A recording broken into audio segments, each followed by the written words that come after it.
শুভ সকাল বন্ধুরা। ঠাকুরকে প্রণাম করে ব্লগটা শুরু করলাম সকাল থেকে। জানি না আজ আমার দিনটা কিভাবে কাটবে। সব ঘরদোর মোছা হয়ে গেছে, সব রেডি।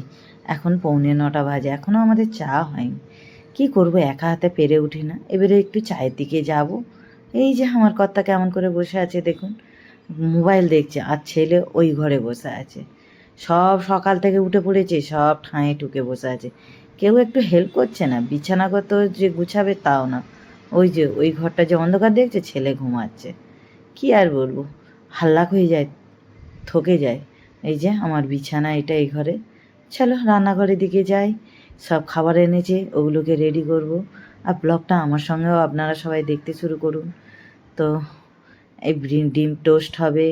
ডিম টোস্ট নয়, ডিম কলা আর ডিম সেদ্ধ খাবে সবাই, আর চা। আর কিছুই করব না। এই যে বসে দিয়েছি চা। তারপর ব্রেডগুলো কি সুন্দর দেখুন বন্ধুরা, পিস পিস করে সাইড দিয়ে কাটা। ঘি দিয়ে বাটার ব্রেড গরম করছি।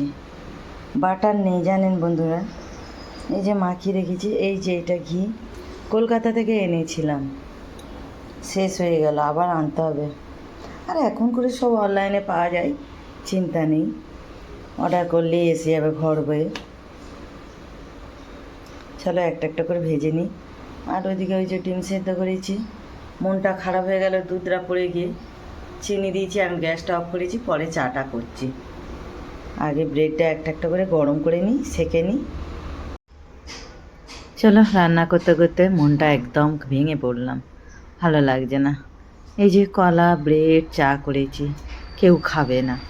কি আর বলবো, একটু কিছু কাউকে কিছু বলার উপায় নেই। তো যাই হোক, এই যে রান্না করেছি, সবাইকে আবার আমাকে মানাতে হবে। আমাকে কেউ মানাবে না, আমার ছেলেকে, আমার বরকে, আমাকে। বিয়ের আগে সত্যি বাবা মার কাছে কত ভালো ছিলাম, বিয়ের পরে কেউ মানানোর মতো আর নেই। মা বলতো বিয়ের পরে তোকে কেউ খাওয়াবার কথা বলবে না। সত্যি তাই, আজ ভালো লাগছে না। ছেলেটা এখন এই যে এসে সাজিয়ে নিয়ে আমার কাছে, মন ভোলাতে আমার। কি আর করব, ছেলে হয়, ছেলে ভালো, খারাপ নয়। কিন্তু কাজের কথা বললে কাউকে সব মাথা গরম। মানে তুমি যত সংসারে একা সব কাজ করো, ভালো লাগছে না। তারপরে কি ওই সকালে নাস্তা হয়ে গেল, তারপরে দুপুরবেলা সব ভিডিওটা আর নিতে পারলাম না, মনটা ভালো নেই বলে। কই মাছের ঝাল আর ভাত হয়েছে। কই মাছের ঝালটা আমার কর্তাই করেছে, ওকে খেতে দিলাম। বলে নাও খেয়ে নাও, এটা হচ্ছে আমার ছেলের ডিমের তরকারি আলাদা, একটুখানি মাংস পড়েছিল, ওকে দিলাম। আর আমি ওই কই মাছ দিয়ে ভাত খেলাম, আর কিছুই করিনি, ভালো লাগেনি। রবিবার এলে কি হয়, মনে কোনো শান্তি নেই জানেন বন্ধুরা। রবিবার এলে না মানুষটা এত, মানে কি বলবো, 3 টাইম খেয়ে শুয়ে থাকে। একটা বাড়িতে বলো যে আমিও তো একটা মানুষ, একটা হাসি খেলে কথা বলবো সবার সঙ্গে। ছেলেটা এখন বড় হয়ে গেছে, বাইরে চলে যায়, সকালে উঠবে, মুখ ধুবে, খেয়ে দিয়ে বেরিয়ে চলে গেল। আর আমার কর্তাটা সকালবেলা একটু ডিম নিয়ে, ডিম ছাড়া নেয় অশান্তি।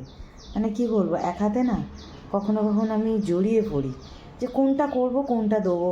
তাড়াতাড়ি করার জন্য ওদেরকে বললাম একটু ডিমটা ছাড়িয়ে দে, না এসে ছেলের তবর চবর চেল্লানি। বাপ ও ছেলের হয়ে বলছে, ভালো লাগে না। আর আমি যে সেজে গুজে আছে দেখছি, সকালবেলা একটুখানি লাইভ করেছিলাম, সেই জন্য সেজে গুজে আছে, পেজে করেছিলাম। তা তোমরা যদি কেউ পেজে থাকো, আমার লাইভে আসবে। আর আজকে মনটা না শনিবার থেকেই কেমন কেমন হচ্ছিল, ভালো লাগে না আর। এই তোমাদের কাছে এসে একটু সুখ দুঃখের কথা বলি। আজ কতদিন হয়ে গেল জানো, আমার বাপের বাড়ি থেকে কেউ ফোন করেনি। আমি করলে তবে, আমার শাশুড়িটাও করেনি।